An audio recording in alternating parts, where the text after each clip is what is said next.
ఇంకేమైనా మీకు personal problems, అంటే personal problems in the sense అంటే వాళ్ళ డిమాండ్స్ రీచ్ అవ్వలేకో? అయ్యో అట్లా ఏం లేదు. ఓకే. నన్ను చక్కగా వాళ్ళ ఫ్యామిలీ మెంబర్లా ట్రీట్ చేసేవాళ్ళు. నేను అందరితో అలాగే ఉండేదాన్ని. సో నాకు ఎక్కడ అట్లాంటి ప్రాబ్లమ్స్ ఏం రాలేదు ఎవరితోటి. మీరు నార్మల్గా ఓకే, మొదటి రోజుల్లో మీకు సినిమా అంటే ఇంట్రెస్ట్ ఉంది, మీ నాన్నగారిని ఒప్పించి సినిమా చేశారు, మొదటి సినిమా. తర్వాత ప్రయాణంలో మీకు అంటే బేసిక్ గా నేను ఇంత పెద్ద హీరోయిన్ అయ్యే లక్షణాలు నాకున్నాయి అని నేను అవ్వలేకపోతున్నాను అన్న ఫీలింగ్ ఏమైనా వచ్చిందా? మీరు ఎప్పుడు మీతో మీరు సంతృప్తిగానే అంటే ఎప్పుడు వర్క్ చేస్తూనే ఉన్నా. అంటే పెద్ద హీరోయిన్ చిన్న హీరోయిన్ అనేది నేను ఎప్పుడు అది నమ్మను. నేను హీరోయిన్ గా వర్క్ చేస్తూ ఉన్నాను. నా అంత బిజీగా ఏ పెద్ద హీరోయిన్ అంటున్నారు కదా మీరు, వాళ్ళెవరు బిజీగా లేరు. నేను మాత్రం ఆ టైంలో అసలు ఫుల్ బిజీగా ఉండేదాన్ని. నాకు ఒక్కరోజు కూడా ఖాళీగా ఉండేది కాదు. ఇంకా ఒక్కొక్కసారి అయితే 1, 2, 3 షూటింగ్స్ కూడా చేసిన రోజులు ఉన్నాయి నేను. ఓకే. సో అంత బిజీగా ఉన్నది కాబట్టి నాకు నేను చిన్న హీరోయిన్, పెద్ద హీరోయిన్ అని అసలు ఎప్పుడు ఏ రోజు కూడా ఫీల్ అవ్వలేదు. నాకు నేనే పెద్ద హీరోయిన్, ఎందుకంటే అంత బిజీగా వర్క్ చేస్తూ ఉన్నా నేను. సో చాలా హ్యాపీ నేను. మీ కెరీర్ ప్రకారం మీరు చాలా హ్యాపీ నేను. ఓకే. అండ్ అంటే నేను ఇంకొక పాయింట్, నార్మల్ గా అందరి తాలూకా వాళ్ళు హీరోలు కావచ్చు, హీరోయిన్లు కావచ్చు, లేకపోతే క్యారెక్టర్ ఆర్టిస్టులు కావచ్చు, ఎవరైనా సరే ఒక ప్రయత్న లోపం అన్న మాట ఒకటి, తర్వాత ఏంటంటే ఒక్కొక్కసారి మ్యారేజ్ చేసుకోవడం వల్ల కెరీర్కి దూరం అవడం ఒకటి, ఇలాంటివి నార్మల్ గా జరుగుతుంటాయి. ఒక్కొక్కరికి ఒక్కొక్క టైప్. మీరు మ్యారేజ్ సడన్ గా మధ్యలో మ్యారేజ్ చేసుకుని దూరం అయ్యారు కదా, అంటే ఏంటిలా అంత సడన్ గా జరిగిందా లేకపోతే సడన్ గానే జరిగింది, అనుకోకుండా జరిగింది. బాగా బిజీగా ఉన్న టైంలో నాకు మా వారిది మ్యాచ్ వచ్చింది. సో అన్ని ఫ్యామిలీ పరంగా చూసుకుంటే అంత బాగుంది. సో చేసుకోవాల్సి వచ్చింది. బట్ నేను చాలా హ్యాపీ అన్నమాట. సో మ్యారేజ్ లైఫ్ లో నేను మంచిగా హ్యాపీగా ఉన్నాను చాలా. సో ఇంకా అందుకని నేను మూవీస్ వదిలేసినందుకు ఏ రోజు బాధపడలేదు. సో ఫ్యామిలీ లైఫ్ సెటిల్ అయ్యాను, హ్యాపీగా ఉన్నాను, మంచి పిల్లలు ఉన్నారు. సో చాలా హ్యాపీ ఉన్నా ఫ్యామిలీ లైఫ్కి వెళ్ళిన తర్వాత. కానీ మళ్ళీ చెప్పాను కదా ఇందాక, సినిమా అనేది మనకి పోదు కదా. కొంచెం పిల్లలు ఒక 5 years వచ్చిన తర్వాత ఇంకా మళ్ళీ స్టార్ట్. ఏమండి నేను వర్క్ చేసుకుంటాను అంటే, అబ్బా నీ గోలకు అన్న పోయి చేసుకో అని చెప్పారు. సో మళ్ళీ సెకండ్ ఇన్నింగ్ స్టార్ట్ చేశాను. బట్ ఆ 5 years 5 years కాదండి, ఆల్మోస్ట్ 7 years. Almost 7 years. ఈ 7 years అసలు మీకు మధ్యలో ఆపర్చునిటీస్ రావడం, మీరు వద్దు నేను చేయలేనని చెప్పడం, లేకపోతే ఆ లైఫే ఎక్కువ బాగుంది, దీనికి పెద్ద మనం ఇంపార్టెన్స్ ఇవ్వక్కర్లేదు కెరీర్ కి, ప్రొఫెషనల్ కెరీర్ కి, ఇలాంటి ఆలోచనలు మీకు ఏమైనా వచ్చాయండి? It is very difficult. అన్నట్టుగా ఒక్కసారిగా బిజీగా ఉండి ఫ్యామిలీ లైఫ్ లోకి వెళ్ళాను కదా. సో కొంత ఫస్ట్ 1-2 months నాకు కొంచెం ఒక్కసారి బిజీ వర్క్ నుంచి వచ్చి ఫ్యామిలీ లైఫ్ లో పడ్డాను కదా, అది ఏం అర్థం కాలేదు. ఏదో మిస్ అవుతున్నానన్న ఫీలింగ్ ఉండింది. బట్ తర్వాత ఇంకా టూర్స్ అని ఫ్యామిలీ లైఫ్ కొంచెం అది అలవాటు అయిపోయింది నాకు. అలవాటు అయిపోయి ఇంకా ఫ్యామిలీలో మొత్తానికి అటు వెళ్ళిపోయాను. ఓకే. మీరు బాగా ఎంజాయ్ చేసిన పార్ట్ సినిమా కెరీర్ కానీ లేకపోతే పర్సనల్ ఫ్యామిలీ లైఫ్ లో మీరు ఆలోచిస్తే కనుక మీరు బెస్ట్ పార్ట్ అని చెప్పాలంటే ఏం చెప్తారండి? ఫ్యామిలీ పార్ట్, పిల్లలు. నాకు అంటే చాలా హ్యాపీగా ఉన్నాను. సో అది చాలా మందికి దొరకదేమో, నాకు దొరికింది అని. నాకైతే రియల్గా నేను ఫ్యామిలీ లైఫ్లో చాలా హ్యాపీగా ఉన్నాను. సో అప్పుడు గాన నేను సినిమాలే ముఖ్యమని నేను మ్యారేజ్ని వద్దు అనుకొని ఉంటే నేను డెఫినెట్గా చాలా మిస్ అయ్యేదాన్ని. చాలా గ్రేట్, కరెక్ట్ డెసిషన్ తీసుకున్నాను ఆ టైంలో. సో దానికి ప్రౌడ్గా ఫీల్ అవుతూ ఉంటా. అవును కదా. ఇప్పుడు నార్మల్ గా సినిమా వాళ్ళు పెళ్లిళ్ళు అనగానే ఫర్ మెనీ రీజన్స్, ఒక రీజన్ కాదు, మనం చెప్పలేము అవన్నీ కూడా, వాళ్ళు అంతర్గతంగా ఫేస్ చేసే ప్రాబ్లమ్స్ అనుకోండి. బట్ చాలా వరకు మిస్ఫైర్ అవడం అలాంటివన్నీ మనం చూస్తుంటాం. అవి చూసే అనిపిస్తుంది నేను చాలా హ్యాపీగా ఉన్నాను. స్టిల్ కూడా చాలా హ్యాపీగా ఉన్నాను. ఇప్పటికి కూడా మేమిద్దరం లైక్ ఎక్కడికైనా వెళ్తే న్యూ కపుల్ లాగే ఉంటాం అనమాట. సో అందుకని నాకు చాలా హ్యాపీ అనిపిస్తుంది నాకు. Great, really great. ఇప్పుడు మీరు ఇన్ జనరల్ గా ఒక హీరోయిన్ గా మీరు ఇందాక అన్నట్టుగానే మీరు బాగా బిజీగా ఉండి ఏ పెద్ద హీరోయిన్ కన్నా కూడా మీరు ఎక్కువ షిఫ్ట్ చేస్తూ అవును. డేలో అలా ఉన్న మనిషి మీకు ఈ ఫ్యామిలీ లైఫ్ ని సక్సెస్ఫుల్ గా హ్యాండిల్ చేయడానికి మీకు ఏం హెల్ప్ అయ్యాయండి మీ మీ మీ లైఫ్ లో? నేను వచ్చిన తర్వాత అన్ని మా వారి దగ్గర నుంచి నేర్చుకున్నా. నేను అప్పటి వరకు నాకు లైక్ కుకింగ్ అంటే పెద్ద కుకింగ్ తెలీదు, ఏం తెలీదు. అన్నీ ఆయన దగ్గర నుంచి నేర్చుకున్నా. అంటే లైక్ ఇంకా ఆయన ప్రేమ ముందు నాకు అన్ని చిన్నగానే కనిపించాయి అనమాట. సో ప్రతి ఒక్కటి ప్రతి దానికి నేను ఏ వర్క్ చేసినా తన సపోర్ట్, తను చెప్పడం, అట్లా అంతా కూడా ఆయన నుంచే నేర్చుకున్నాను అన్ని విషయాలు. అవునా? So friend guided philosopher. yes correct అది. What is your husband does? Business US లో. ఓకే. మళ్ళీ అంటే నువ్వు ఆదరిని నేను ఇద్దరిని అన్నట్ట అలా ఏం లేదు. ఎవ్రీ 1 month తను వస్తూ ఉంటారు, నేను వెళ్తూ ఉంటాను.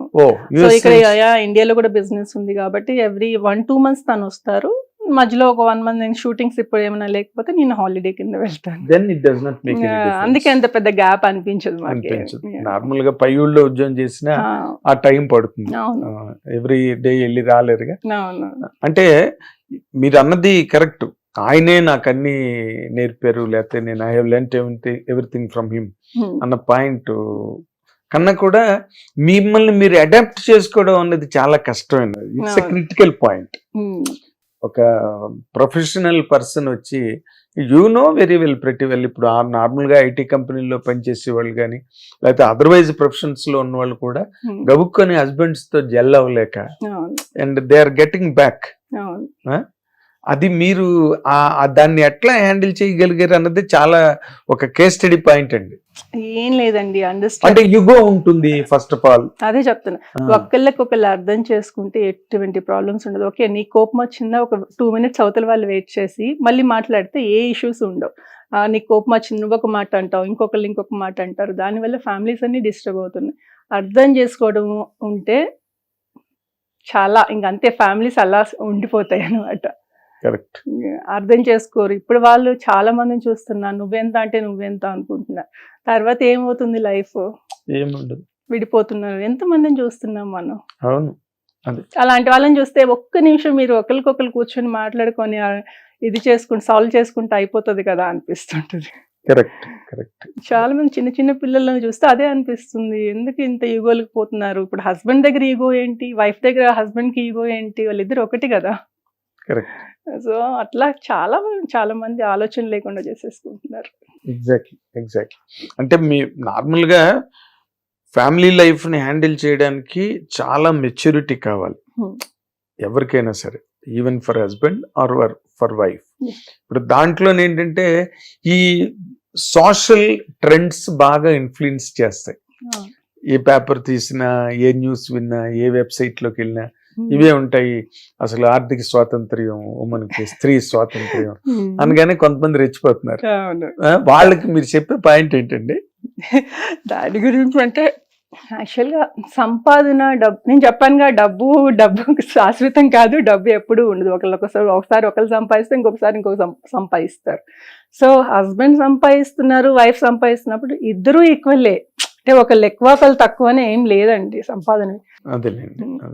అంటే మీరు ఒక టైంలో అంటే ఇప్పుడు మీరు ఒక లైఫ్ స్టైల్కి అలవాటు పడి మళ్ళీ దాని నుంచి మళ్ళీ ఇంకో లైఫ్ స్టైల్లోకి వెళ్ళి మళ్ళీ అందులోంచి మళ్ళీ బ్యాక్ టు పెవిలియన్ మళ్ళీ మీ హస్బెండ్ మిమ్మల్ని అబ్జెక్ట్ చేయలేదా? అస్సలు. ఎందుకులే ఉండు, పిల్లల్ని చూసుకుని ఇంట్లో ఉండమని. అంటే ఫస్ట్ లో యాక్ట్ చేస్తానని చెప్పినప్పుడు మాత్రం చెప్పారు, ఎందుకు పిల్లలు చదువులు డిస్టర్బ్ అవుతాయి, ఇప్పుడు వెళ్ళి సంపాదించాల్సినంత అవసరం, నువ్వు హ్యాపీగా సెటిల్ అయి ఉన్నావు కదా, దేనికి వద్దు అని చెప్పారు.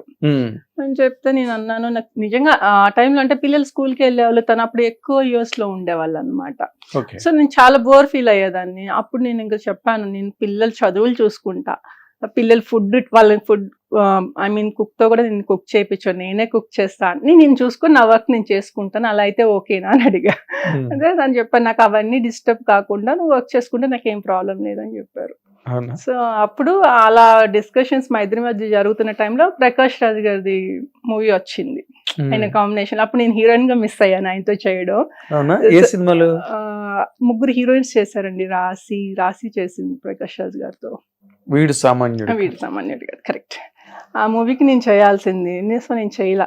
సో సెకండ్ ఇన్నింగ్స్ లో ఒక మంచి ఆయనతోటి, అంటే ఒక మూవీ మిస్ అయిన హీరోతో అప్పుడు ఆయన హీరో గ్రేట్ కదా, యాక్టర్ కదా. మంచి యాక్టర్. సో మళ్ళీ రీఎంట్రీ బాగుంటుందని చెప్పి ఇంకా ఒప్పించేసి క్రాంతి మాధవ్ గారితో మాట్లాడి ఆ మూవీ స్టార్ట్ చేశారు రీఎంట్రీ. Okay. ఉంగరాల రాంబాబు. ఉంగరాల రాంబాబు.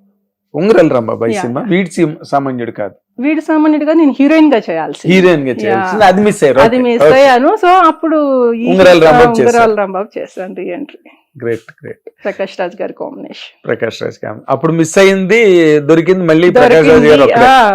బాలకృష్ణ, నాగార్జున గారు దొరకలేదు, వాళ్ళు దొరకలేదు. సో ఇప్పుడు నాగార్జున గారి అబ్బాయిలకు మాత్రం ఆ మదర్ గా చేశాను. సో అలా ఆయనతోటి మళ్ళీ క్లోజ్ గా మాట్లాడే ఛాన్స్ అయితే దొరికింది. కానీ వర్క్ చెప్పారా మీరు ఆ సినిమా ఎలా మిస్ అయ్యారు ఏంటని? చెప్పాను, తెలుసు. అప్పుడే తెలుసు. అప్పుడే నాకు లుక్ టెస్ట్ చేశారు. సో అప్పుడే తెలుసు అనమాట ఎందుకు మిస్ అయ్యారు అనేది కూడా తెలుసు. అవునా, వెరీ నైస్. సో అఖిల్ తో మోస్ట్ ఎలిజిబుల్ బ్యాచులర్ చేస్తున్నప్పుడు కలిసాను నేను ఆయన్ని. ఆయనకి అప్పుడు నేను రిమైండ్ చేశాను అనమాట, సార్ ఇట్లా చంద్రలేఖ చేయాల్సింది అని చెప్తే అవును మిస్ అయ్యావు కదా అని అన్నారు. అప్పుడు అలా ఆయన 2-3 సార్లు సెట్స్కి వచ్చారు మోస్ట్ ఎలిజిబుల్ బ్యాచులర్స్. క్లోజ్ గా మాట్లాడారు.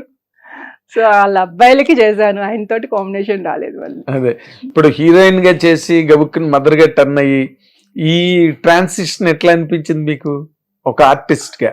అంటే నేను చేయడమే మదర్ తోనే స్టార్ట్ అయ్యాను. ఎందుకంటే మదర్ ఈయన ఏం చెప్పారంటే వేరే రోల్స్ ఏమొద్దు, సిస్టర్ ఆర్ వదిన, మదర్, ఈ రోల్స్ కి రెస్పెక్ట్ ఉంటుంది.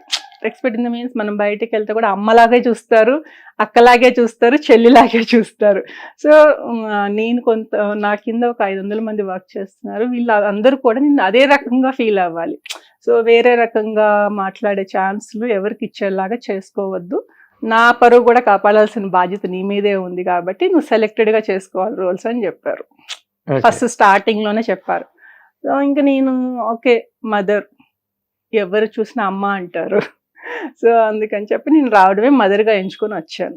చాలా మంది అంటారు ఇప్పుడు కూడా, మీరు ఇంత యంగ్ లో మదర్కి వచ్చేసారేంటి, మీరు అప్పుడే మదర్కి వచ్చేసారేంటి అని.